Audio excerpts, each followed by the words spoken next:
All right, guys, welcome to the stream. We're going to do a recap of a teams tournament that MTT went to, first teams tournament as a team here, and it was in Victoria, BC. The team that went, Danny here was captaining it for the first time as a captain, and he was leading Brent with his Vanguard Nids, I believe. Dan with his Votan, Darren here with his GSC, Jake was taking a break from Eldar playing some Tau, and Miles was bringing his Eldar. So what we're going to do is we're going to break into a little bit of coaching, a little bit of playing, and then the event overall. I wish I could have made this tournament. I was on a work trip. It wasn't going to work out, but I really wanted to be there, but couldn't. So we're going to break it down and start with Dan and go through. Danny, what were your thoughts on coaching? So it was definitely an interesting experience. When we were notified the event, and a lot of us was interested in it, we found out it was a 5-man teams, and there were about 9 or 10 of us that had initial interest. So there was some ideas of doing 2 teams. Not everyone could make it, so it ended up being settled on 1, and we had 2 or 3 people that stepped forward to volunteer as captain. I was one of the first, so I ended up taking up the mantle so that the other guys could play. And I decided, since we wouldn't be able to have enough, I'd try and do a non-playing captain. The closest way I can describe it is trying to herd cats. Getting in contact with players. Sorry. Darren was a saint. He, on time, punctual. Yeah. I asked for a list within, not even an hour. Here's a list idea. Tickets, guys. Boom. Done. There was some trouble. That's the accountant in him. But that's life. The interesting part was, trying to figure out asking players what armies they could play, and then trying to make a decision. Because being captain, I'm trying to herd things around and figure out the pairings. I had to try and make sure we could cover our bases. Initially, so just going to go along the list. Brett, he ended up being picked. I brought him along for his Vanguard because when he can get a game into lists that aren't skewed heavily into high toughness, usually Monster Mash, vehicle spam armies, he often is able to play very aggressively. The list is able to launch forward and often can at least bring either like a 10-10 draw. A fair amount was the hope for that sort of list, just due to how aggressive it was and the capabilities it had. Dan Miner brought along because he's been doing very well with his Votan. We found out from players at the event we talked to that he was the main list they were worried about. He had brought a lot of Hearthguard, as well as a very well-rounded Votan list, and that ended up... There's some lessons I learned for that, but it was a potential weapon that, if we had wielded right, would have been very good. Darren here belonged GSC because it's sort of not something I would expect most players locally to be overly experienced into. We don't have a ton of GSC players, and I do know that Darren has very good capabilities when piloting the army. I know I put him into one matchup that he was able to get a very close game in that I wasn't expecting, so appreciated that. And then Jake and Miles. So Jake is, as of 10th edition, he has gone full swing into Eldari. Issue is that Miles has only ever played elves of either Drukhari or Eldari. And I knew Jake has been trying to get into WTC a bit more for the local team, Canada. Didn't quite work out for him, unfortunately, but he's at least would want to get some practice into that. So I wanted to try and give him the experience of having to pivot to, and I mean, he has some experience with, but hasn't been playing a ton of recently due to filling in for a team role. And also so that Miles could shut up and listen and actually play an army he'd be willing to, not just drop from the event day one, because he's a Miles is a troll. He gave me a couple, and I thought he might even leave. Or he wasn't even going to go or something. We had doubts if he was even leaving the day of the tournament or something, right? Or the day before. That man gave me heart attacks several times during that event, and that's saying something because he has he has a condition for his heart. So just spreading the love.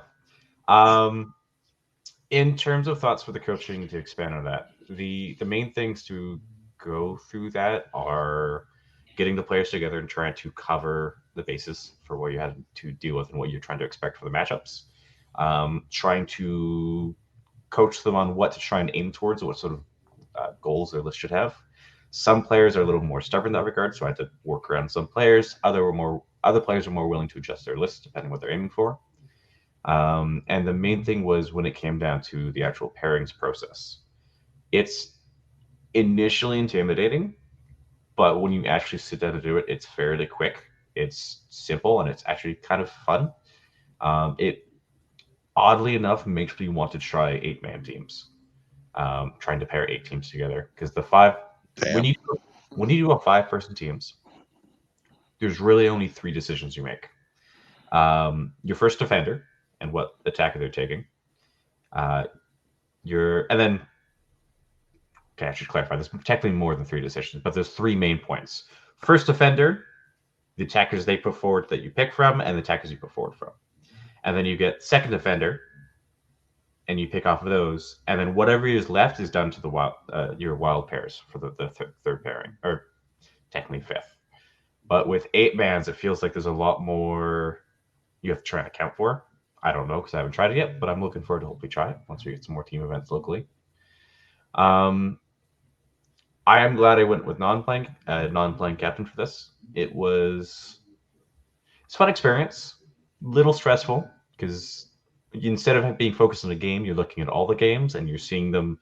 Some games not doing so well, others doing really well. So there's times I'd be walking around the tables just making sure the players are okay, and I'm up to here in stress. I'm like, please, please, please, any little thing. But it was definitely fun trying to get that experience. So I do recommend people to give it a try. Yeah, that's pretty much what I can at least summarize. So, would there be anything that you would? Oh, okay, sorry. I think we're getting a little bit of lag, but is there anything that you would change as far as your prep or your, I guess, managing your stress level now that you've done it, once into another tournament? So prep, definitely more practice games. We only, I think Darren and you got a couple of practice games, and so did Jake. But Jake didn't get as much practice in with the list he had brought, just with the test list we had as an idea. And I don't think any of the other players are able to get really much in for practice. So definitely something I could recommend going forward because we had a couple catch-ups where when we get into the rounds, Miles had a mix-up where he misunderstood the mission rule and got caught off guard because of that. Because it was, we'll get into that later at least, but practice would have been very useful. There are mistakes that could have been avoided for this. The other thing I would definitely say is when you are doing your pairings process, once your players have given you the pairings sheet, do not listen to them. They will try to whisper in your ear like the little demons they are. They will throw off your pairings if you listen to them without a grain of salt. I will explain more on this when we get into the first round, and I learned from that, and it paid off in the third round. But yeah, try and once they put in the pairings sheet, the pairings are up to you. Pairings are very important, but you should try and plan for what you need to account for and what they're given that you need to deal with. If they're given a potentially shitty game, try and just earn the points you can. Do the best you can for the team, and we'll appreciate that. Don't whisper in my ear about trying to do Tyranids of Orcs when the Orcs would have been a better list. Anyways, that's rough thoughts I can give. Cool. Yeah. Yeah. So I mean, we can go over that a little bit later. Darren, now is this your first teams or have you done teams before? This is my first Warhammer 40K teams event. Way back in the days of fantasy, there was a team event run in Portland, It was very different. Other than your team is scoring on aggregate. That's basically the only similarity, right? Between the two events. So yeah, and I mean in terms of being a player on the team, it was much more stress free than our poor captain, because we would all stand around, especially in the third round where Danny very correctly told us to shut up and go away. We all just stand around and you just sort of wait to see, which person on the other team kind of looks around and goes, "Hey, who's Darren? Okay, yeah, we're on this table over here. Okay, sounds great." Nice. So nice. Yeah, not knowing what you're gonna play until it shows up on the table was very interesting for sure. Cool. So you brought GSC. I know they're not in the best place right now. Between Custodes and GSC, we took the hammer last data slate. So, Nice. but it's a utility army, right? So yeah. So the thing is, right, and this is one of the reasons that I actually really like teams after coming out of this event, is that there's a much wider variety of like viable lists, things you can bring, because you have some control over what you're playing, right?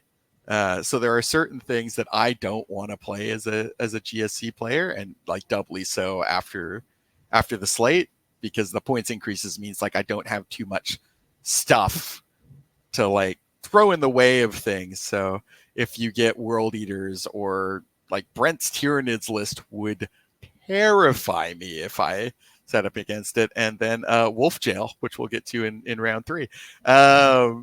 Right, anything like that just comes across the table real fast is very bad for GSC. And so in a singles event, it's like, well, I hope I don't land on, we've got an RTT tomorrow. I hope I don't land on Patrick's Wolf Jail, right? Where in teams you got some control, and GSC is, I think, still a good team's army, because you just naturally skew to a lot of bodies, and some lists just can't handle that many bodies. The body skew, being able to 3-inch deep strike, I know a lot of players stress about that, because if you don't have a no deep strike bubble, it's, as someone who also plays Grey Knights, I can tell you the amount of opponents I've had that stress over trying to block out 3-inch deep strikes. I once had an Astra Militarum guard player have every unit out of his transports screening his entire deployment zone for a 3-inch deep strike. And it was forced him to just adjust his entire deployment to try and accommodate for that. For sure. Yeah. The 3-inch deep strike is huge. And my first opponent like did a very good job about thinking about that. And my second opponent just decided, you know what, you're going to do what you want to do. It's fine. I'm just going to try to run you over before that's a problem. Right. So. Yeah, do we want to go into our first round? All right. Yeah, let me just put that up here. So you guys played Gets Gone Wild. It was a loss, and then Danny, I'll let you go over your pairings here, and then you can talk about the whispers. So I will, as an excuse, this initial first round, there were some initial confusion and chaos. Some of the tables weren't fully set up yet. The team we were playing against, they were used to, as far as I can tell, I think it was ETC pairings, not WTC.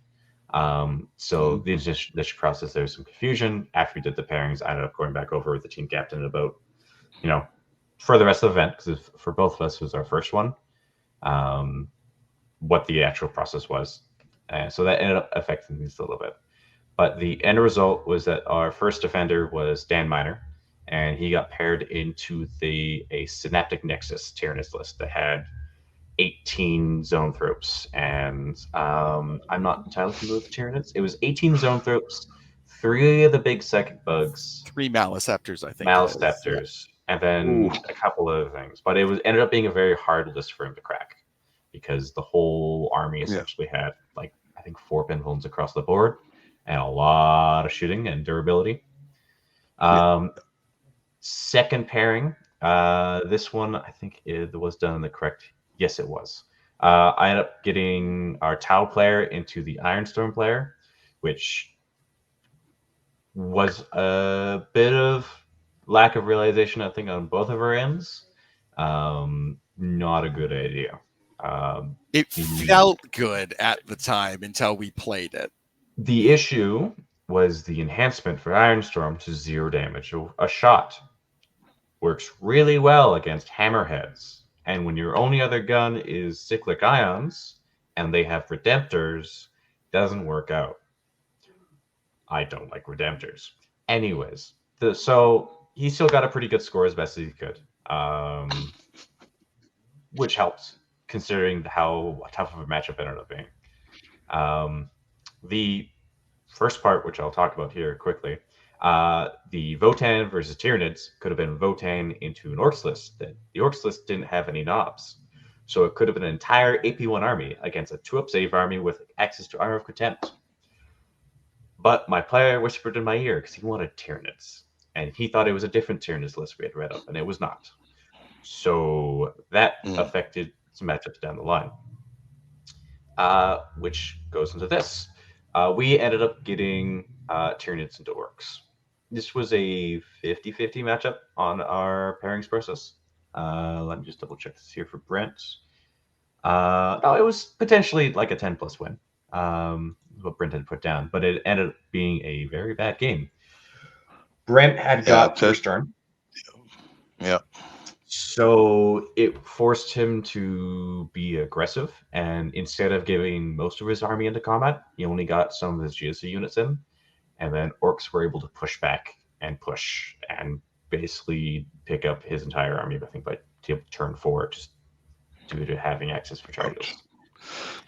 Ouch. Yep. If Brent had gone second, I think that could have swung very differently, but as it was, it is what it is.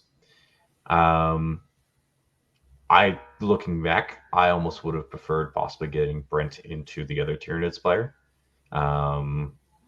if possible. But at the very least, from what I've seen and from what the event shows, Jordan, the Orc players on this team, ended up being probably one of the best players in the team. So if we had been able to blunt that off, we could have done a lot better for a lot of our matchups. The last one, which ended up being our last defender and the wild pick, was we had Aeldari and GSC, and I ended up getting to the situation where I had the choice between it was GC second defender, and I could pick between putting GSC into Aeldari or putting GSC into Necrons. And if I put GSC into Necrons, Aeldari would have been a mirror match. And Miles, like we've talked, likes to be a little troll. So he jokingly at the time whispered in my ear that if you put the mirror match, I'm dropping.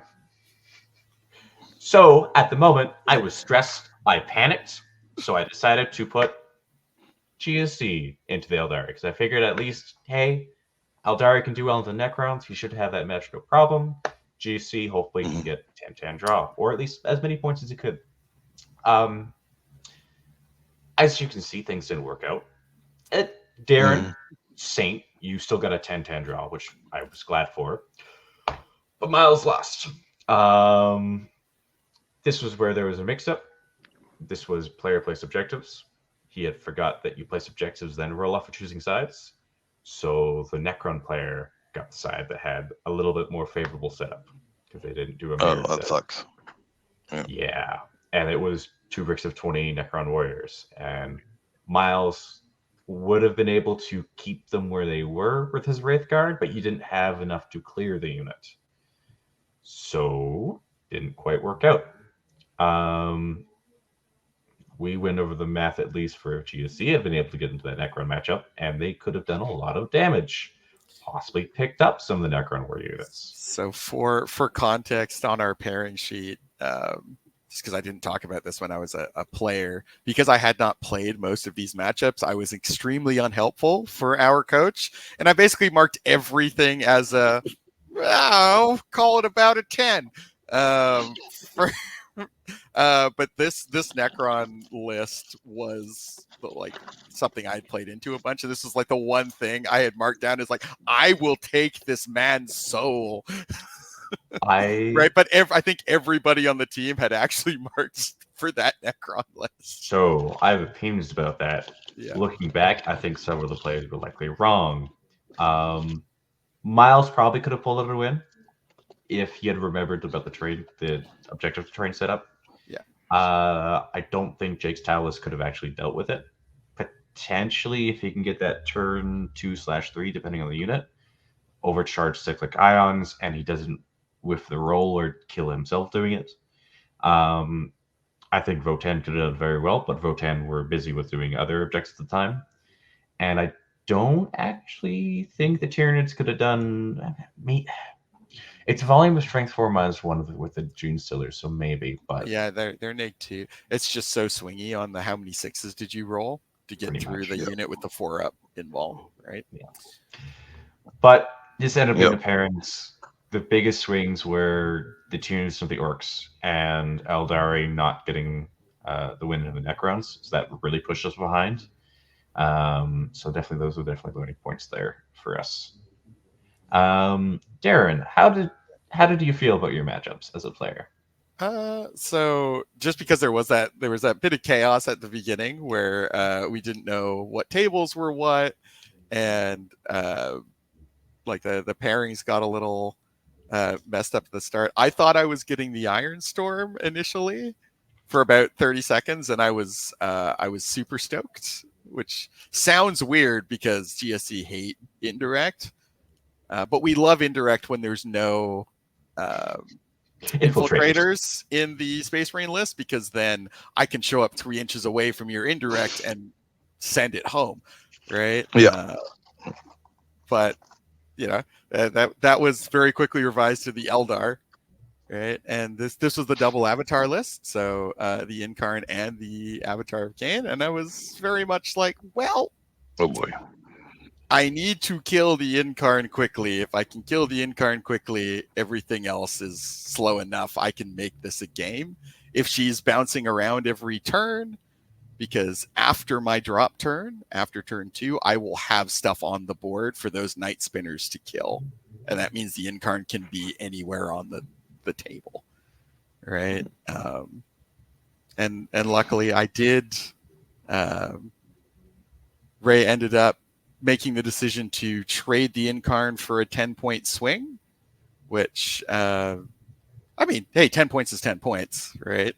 It scored him 10 points. So it's actually more because it scored him 10 points. It denied me 5 points by him doing what he did with it, right? So, I mean, it's got generating that kind of swing in a game is potentially very good. I got lucky in terms of killing avatars is so swingy because they're both -1 damage. They have a 4-up invuln save. It's Eldar, so they're going to pass one automatically. They're going to flip one automatically. They're going to, right? Will it worse? I think it halves damage. Yeah, I mean GSC half and -1 is effectively the same because I've got 2 damage weapons. I've got D3 damage weapons, and I've got 3 damage weapons. So it is effectively always -1 on the half, right? But I managed to kill the Incarn, which meant it was a game of it. She failed basically all of her saves. She was very cooperative in just a bomb squad rapid ingressed in, and unlike when I played Mike on stream, I actually rapid ingressed correctly so that I could actually reach the thing I wanted to bomb. Did something like 34 or 35 wounds to this poor woman, and she just left immediately. And then the Avatar of Cain was the other side of the skew where Aberrants went in. It's like, all right, go here, make 12 saves, and he said, I can absolutely do that, and took 0 wounds. Right? It's like, oh, okay. No. Right. So but yeah, it was a good game back and forth. I think the scoreboard score, I think it was a 2-point game.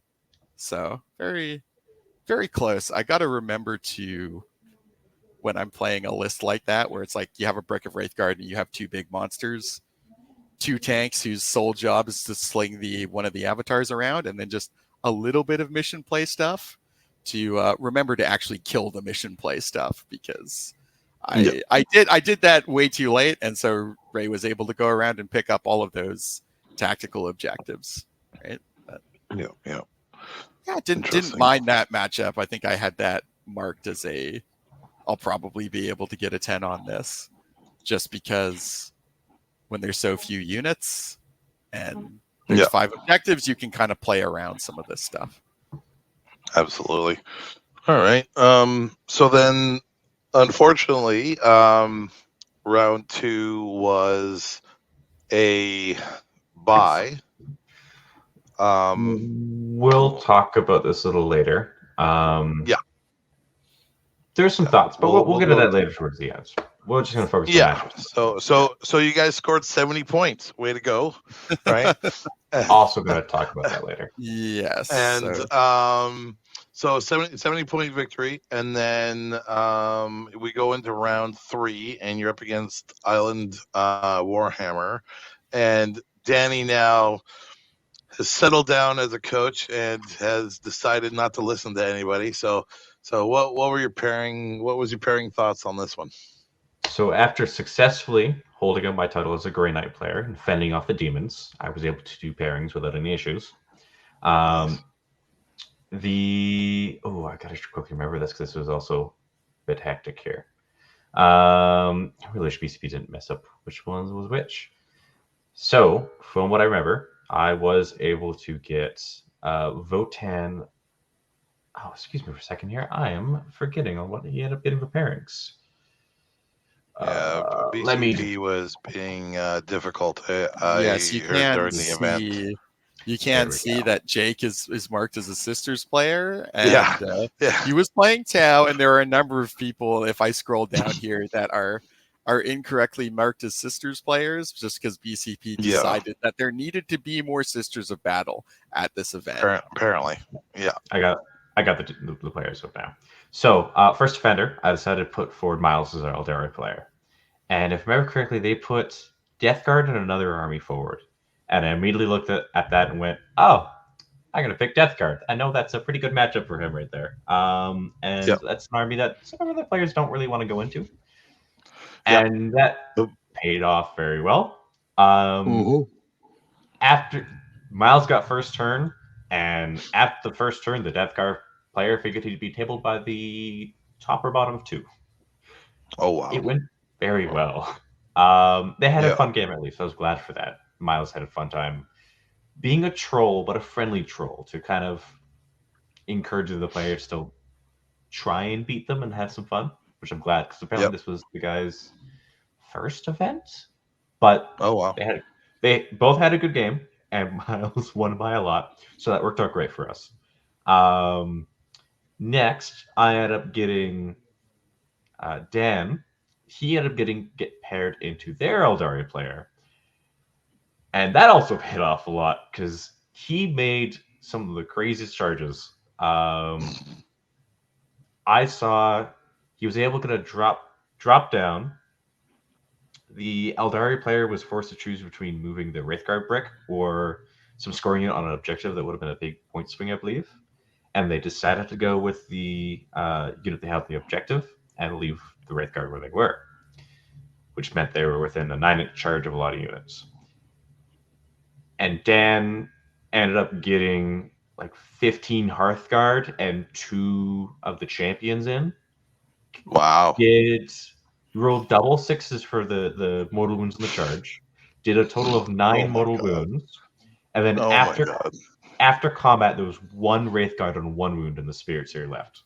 So Dan Miner doesn't always make charges, but when he does, he makes all the charges, or he'll just fail all the charges, and it's equally likely he'll make 4 or 5 9s, or he will just fail 5 6-inch charges and lose a game on a spot. Dan will either have the best dice or the worst dice, and that's when he starts mining that salt. At the 5th game of MTT, the game was over, turn 2, and he was like, "I'm not rolling any more dice. I'm so done." And I just went, "I'm gonna go buy you a drink." He needed it. and he needed it. So, but yeah, all right. So his dice were going well for him in this game. They went well. He was able to make good decisions, and he scored very well for that game. So I was very glad for that. Halfway into the round, I don't know the players were probably busy with their games, but I was walking around the tables with a bit of a strut, dancing around because I felt very good at that moment, looking around the tables because I figured we had at least 2 draws, possibly 3, and then 2 very good games. It ended up one of the games swung in a way I didn't expect, and the other swung the other way that I didn't expect, but still worked out. So third round, I put GSC into their Space Wolves list. I would call it a Wolf Jail list, but they only had 3 units of 3 Thunderwolves, so it's more of a Wolf Drunk Tank. It's temporary holdings.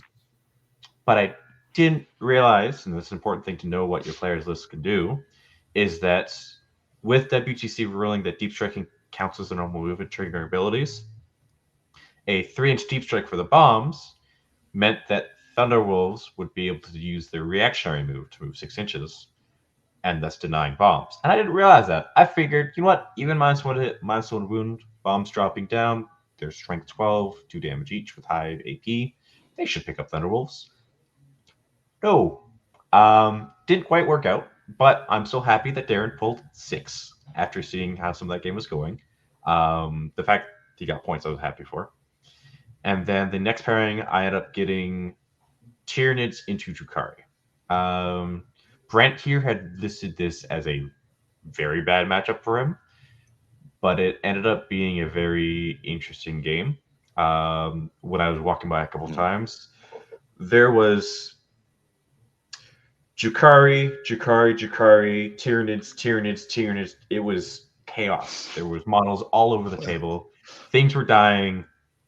This was the burn objectives mission. But they were fighting over trying to getting objectives burned and then denying each other that. It was very crazy, but I know he was able to get some of the momentum swing. And for people listening, Brent's list, turn 1 can deliver 30 Gene Stealers into your deployment zone, and with 3 Broodlords, and he can infiltrate 2 or 3 Neurolictors, which are lone op, which then can be lone op 6 inches as well for shooting. And he basically puts so much pressure on you, it's hard to get out of your own zone. So that list can get anywhere on the board it wants to be in any number. It's a very interesting list. So. And then for the last pairing, I had put our Tau player into a Lehman Russ army. It was, I think, like 10 or 11. It was only Lehman Russes. Double-digit Russes. Double-digit Russes with Lord Solar Leontis. I didn't know how it would go because it's a lot of 2-up toughness 11.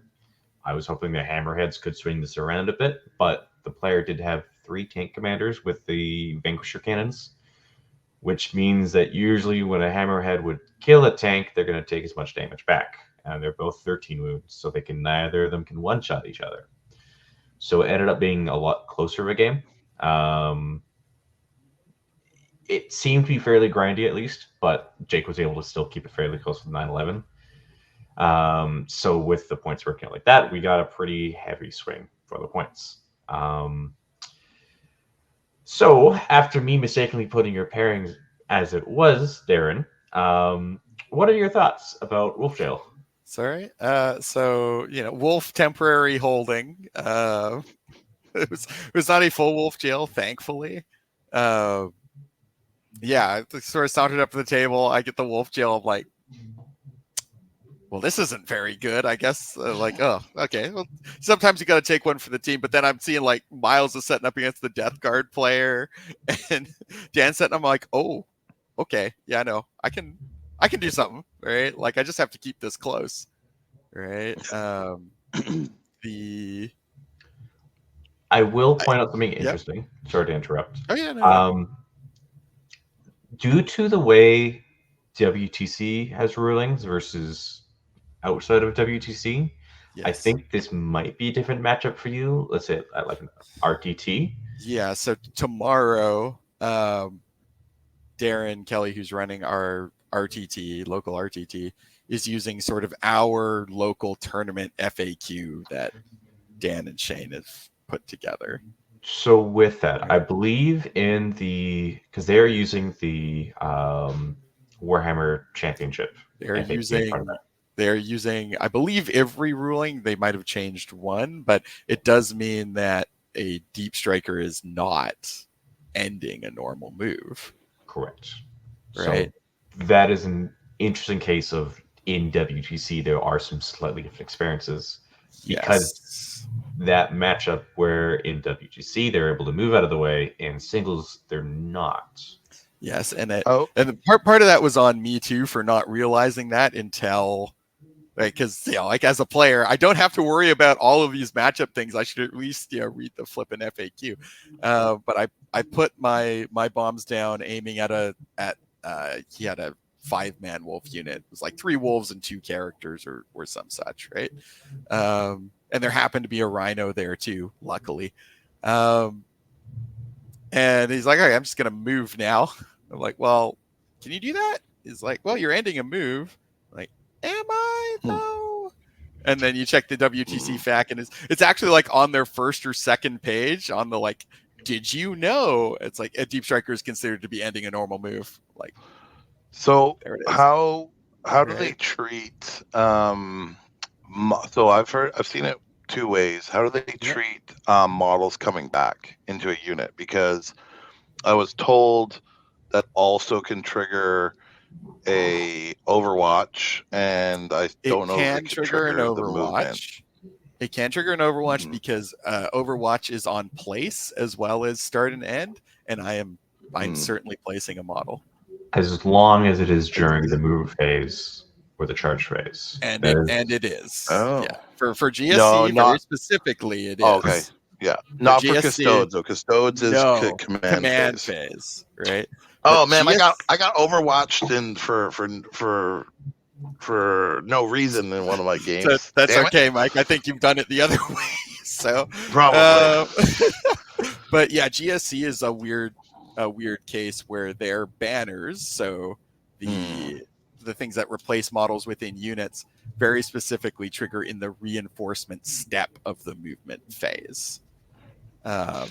Which means there's a lot of cute things you can do with that. If you Overwatch a GSC player, he can actually end up with like a 6-inch charge into your unit because you kill a bunch of guys. He goes, that's great. I'm now going to bring models back because it's just in the reinforcement step. And then they're not arriving by deep strike, so I don't have to obey the 9 inches. Boop, boop, boop. I get 2 inches plus my base. So it's handy for stealing objectives that way. On the other hand, you can't steal objectives in your command phase in order to score them. So a little bit different. But I will also just put a plug for Danny here because he's not going to do it himself. Danny was going around as the non-playing captain, like basically helping people with rules at every table.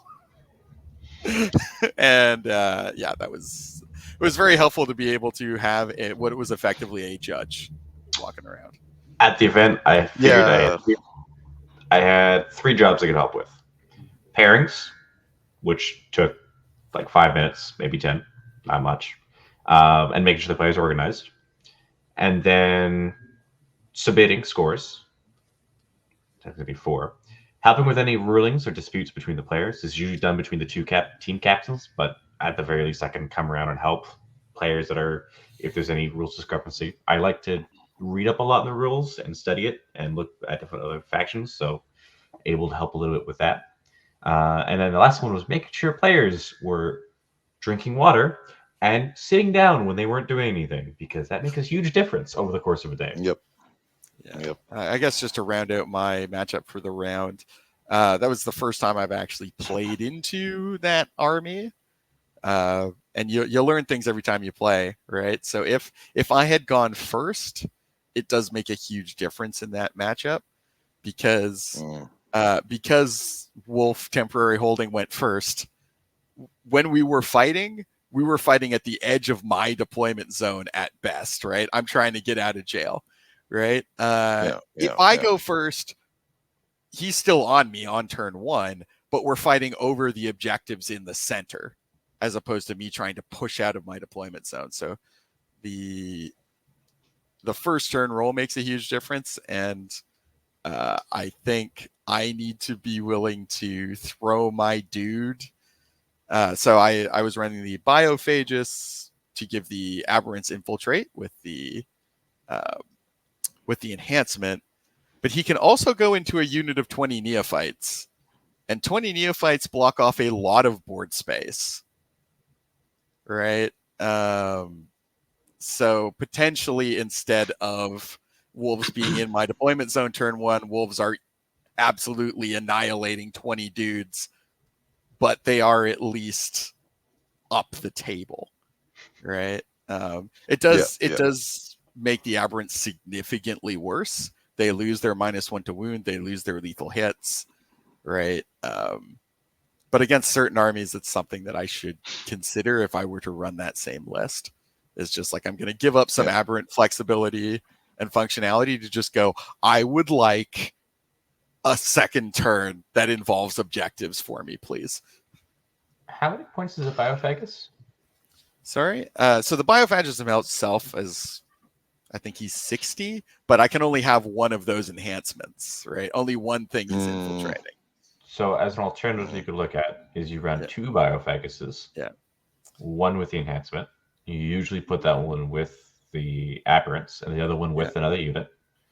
And then when you need that, you can swap, and then you still have a character that can join the Aberrants. Yeah, what I guess under the headings of things you would change post-event, I am actually going to try running an Abominant in that role, so to have the infiltrating Biophagus. And then the Abominant is really handy for standing on objectives because he gets up on a 2+. So he does give you another model that can survive on an objective just by dint of, okay, you killed me, but 5 out of 6 times you didn't kill me. He also has a 4-up Philopane.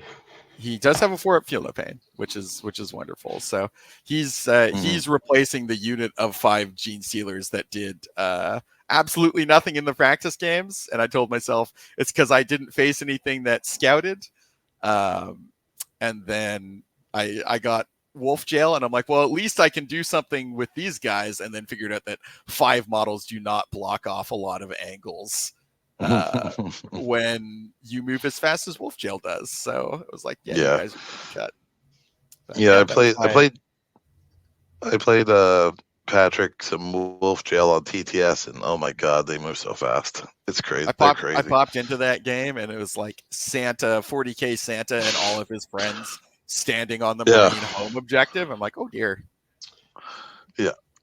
Meanwhile, the version that you fought, Darren, was Santa had his sleigh impounded. So that's why you're the drunk tank. Correct. Because he was on foot that game. He was on foot that game. Yeah. All right. Okay. So let's hit up overall standings. If you don't mind, Darren, on your sheet there. So so Gets Gone Wild, they pulled it out. Moonrunners. I will point out that their lowest score is against us, where that's us in round 1. Yes. And the one thing I will put into play here, and I know Danny's going to talk about it, but I'm going to bring it up now, and then Danny can talk about it as a coach.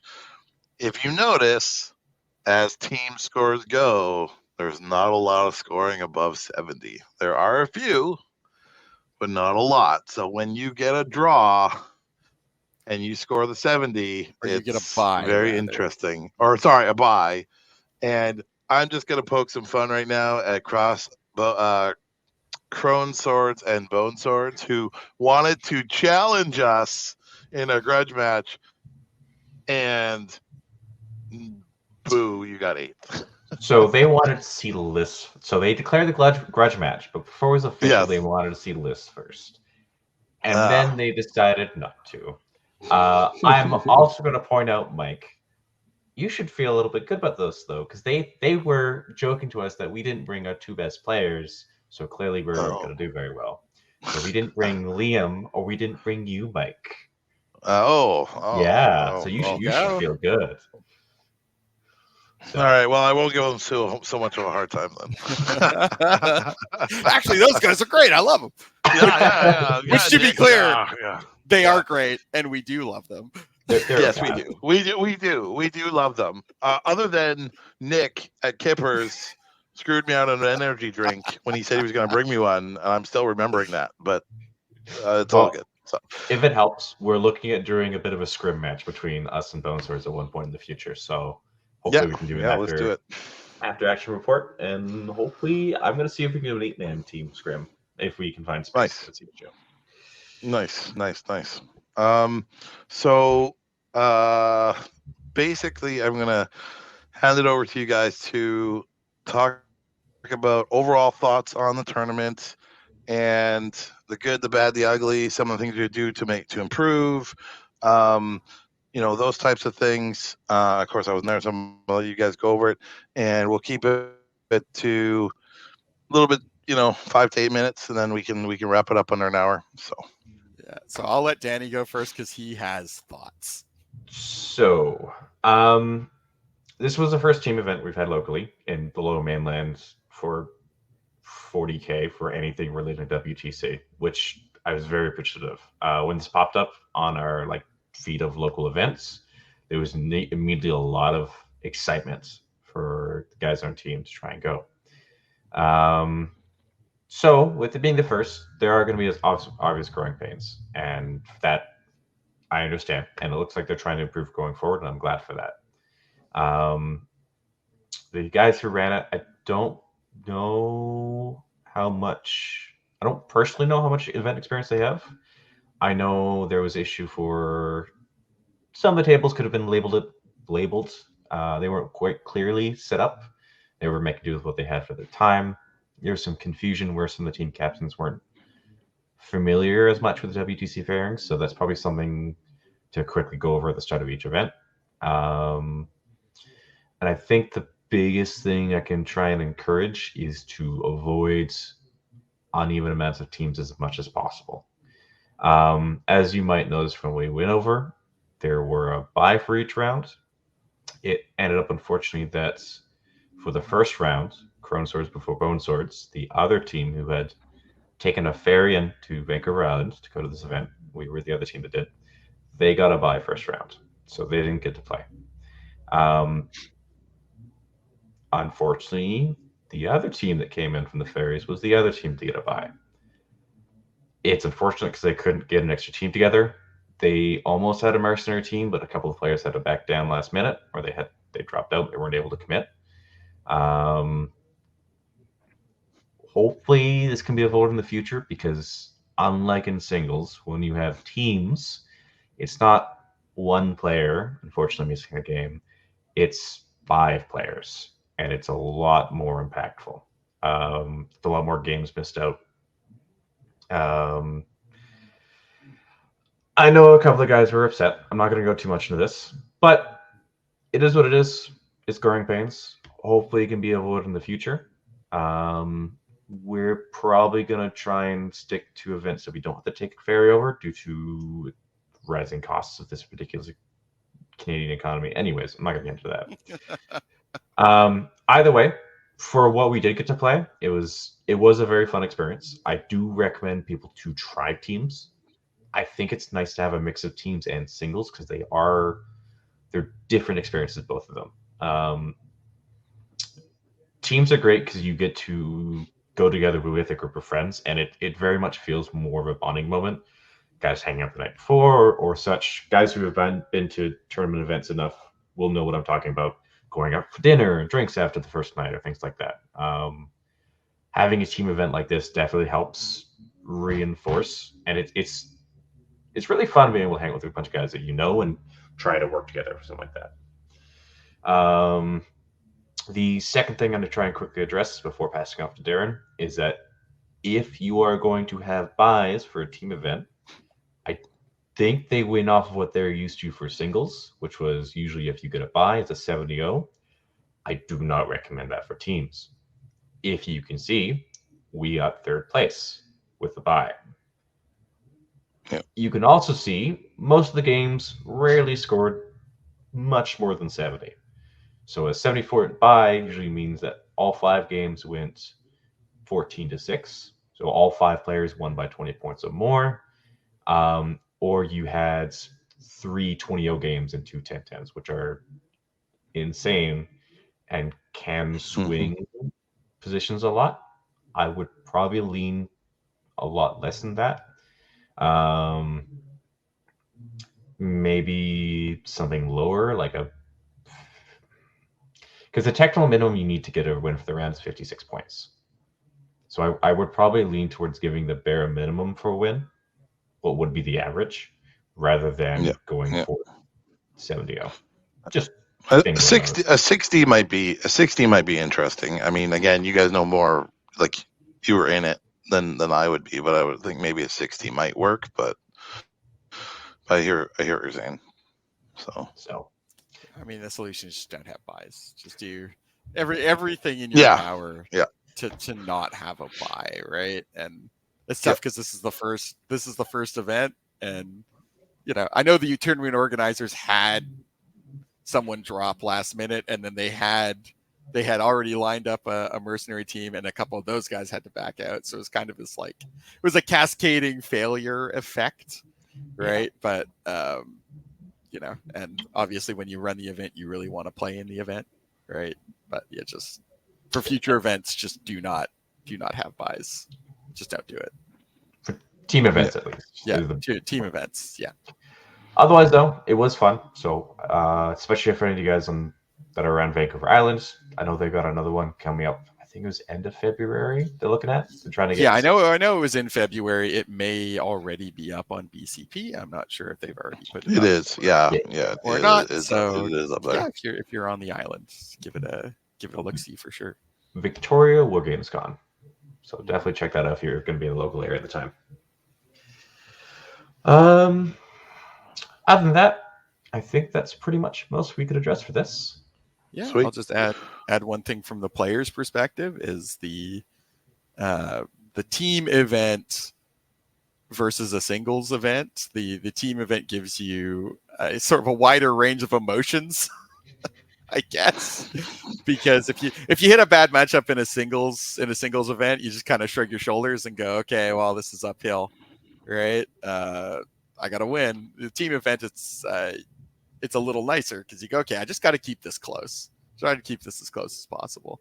But on the flip side, when you come out of your game going like, all right, did well as I was supposed to, and you kind of look around and there's your teammates are on fire, or just, you look and there's no models for your teammate, and there's soul crushing. Yeah, Brent's got the 1,000-yard stare off in the corner as the orc player is re-racking his models. It's like, oh, I see.